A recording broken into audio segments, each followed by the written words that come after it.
আসলে ভাই বাজার কি আসলে কি নিয়ন্ত্রণে আছে? আসলে নিয়ন্ত্রণে আছে নাকি কৃষকের ক্ষতি হচ্ছে? কৃষকের ক্ষতি এখনো হয় নাই, আর একটু কমে গেলে ক্ষতি হবে। আর একটু কমে গেলে ক্ষতি হবে, জি আর এখন ক্ষতি হচ্ছে না। না। বুঝতে পারছি। আসসালামু আলাইকুম। ওয়ালাইকুম আসসালাম রাহমাতুল্লাহ। কেমন আছেন? আলহামদুলিল্লাহ ভালো। ভাইজান বেচা বিক্রি কেমন ছিল আজকে? আছে মোটামুটি আছে আলহামদুলিল্লাহ। বাজার কেমন বুঝতেছেন, বাড়ছে না কমছে আজকে? বাজার একটু কমের দিকেই আছে, নতুন পেজের মুড়ি কাটারা। আচ্ছা, একটু কমের দিকেই আছে। জি এই যে এখন যে শুনতে পাচ্ছি অস্বাভাবিক ভাবে নাকি বাজার কমছে। হ্যাঁ, সময় মোটামুটি তো নিয়ন্ত্রণে আছে বাজার এখন বর্তমান যেভাবে আছে এইভাবে আলহামদুলিল্লাহ, এইভাবে তাই গেলে যথেষ্ট। নিয়ন্ত্রণ আছে, এই এই বাজার এখন নিয়ন্ত্রণ আছে, কিন্তু আমি জানতে চাই আসলে ভাই বাজার কি আসলে কি নিয়ন্ত্রণে আছে? আসলে নাকি- নিয়ন্ত্রণে আছে। নাকি কৃষকের ক্ষতি হচ্ছে? কৃষকের ক্ষতি এখনো হয় নাই, আর একটু কমে গেলে ক্ষতি হবে। আর একটু কমে গেলে ক্ষতি হবে, জি আর এখন ক্ষতি হচ্ছে না। না। বুঝতে পারছি। তার মানে কত টাকার ভিতরে চলে গেলে কৃষকের ক্ষতি হবে?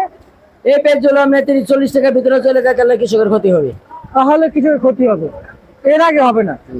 আচ্ছা আচ্ছা। আর আপনার কাছ থেকে জানতে চাইবো যে সবার আগে আপনার প্রতিষ্ঠান কোথায়, আপনার নাম কি এটা জানতে চাই।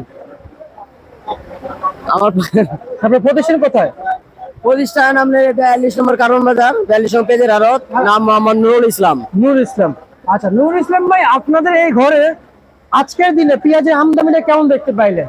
আলহামদুলিল্লাহ ভালো, যথেষ্ট পরিমাণ আমদানি আছে, গৃহস্থের আমদানি আছে এবং পুরানের আমদানিটা একটু কম। আচ্ছা, পুরাতন পেঁয়াজ আমরা শেষ মৌসুম, হ্যাঁ শেষ মাস। আমরা মৌসুমের শেষ প্রান্তে দাঁড়িয়ে আছি। জি এবং কিছু কিছু সাম্বার তো অনেক ঘরে পেঁয়াজ যাচ্ছেও না, অর্থাৎ কারণ বাজার ব্যবসায়ীকে অরিজিনাল পেঁয়াজ বিক্রি করে না, তাই যারা অরিজিনাল পেঁয়াজ বিক্রি করছে তারা রেখে দিয়েছে, তাই আপনাদের কাছে এখন আস্তে আস্তে হ্যাঁ, রাস্তা আছে, আমরা লয়ে আসতেছি। আনতেছেন। কিন্তু বুঝতেছেন কেমন, নতুনের চাহিদা বেশি না পুরাতন চাহিদা বেশি? আপনার নতুনের চাহিদা এখন বর্তমানে বেশি, পুরানের চাহিদা যারা মনে করেন যে বড় বড় রেস্টুরেন্ট বা অন্য কোনো বড় বড় হোটেল, বিরিয়ানি দোকান, এগুলোর জন্য পুরানের চাহিদা, আর সাধারণ জনগণের জন্য নতুনের চাহিদা। নতুনের চাহিদা। তা আজকে পাইকারি দামে যেমন বস্তা কাটা কত চলছে? এটা আজকে পাইকারি দামে মুড়ি কাটা পেঁয়াজ তো বিভিন্ন রেটে বিক্রি করা হচ্ছে। আপনার নিচে বাজার ছিল 52 থেকে উপরে 62 টাকা পর্যন্ত বিক্রি করা হয়েছে।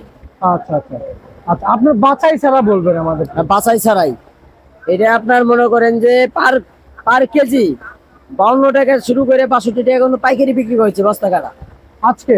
আজকে। আচ্ছা আচ্ছা আচ্ছা আচ্ছা আচ্ছা। আর হচ্ছে যাই, পুরাতন পেঁয়াজ কত টাকা বিক্রি চলছে? পুরাতন পেঁয়াজ বিক্রি আজকে বাজার চলছে 120 থেকে 130 টাকা কেজি। এটা তো বাছাই করা বাজার। হ্যাঁ, বাছাই করা বাছাই করা। আর যে এমনিতে বাছাই ছাড়া এমনিতে গসা কত যাচ্ছে?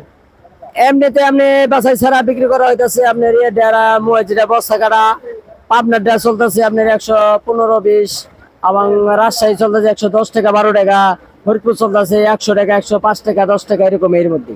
এভাবেই চলছে বাজার। জি এটা তো মানের উপরে বেচা বিক্রি হয়। মানের উপর ডিপেন্ড হইতাছে আপনার বেচা কিনা। আচ্ছা আচ্ছা আচ্ছা, ঠিক আছে। মান চাইতে বাজারে বিক্রি হচ্ছে না। না, আচ্ছা আচ্ছা। এখন কেমন বুঝছেন, বাজার কি আরেকটু বাড়বে না কমবে?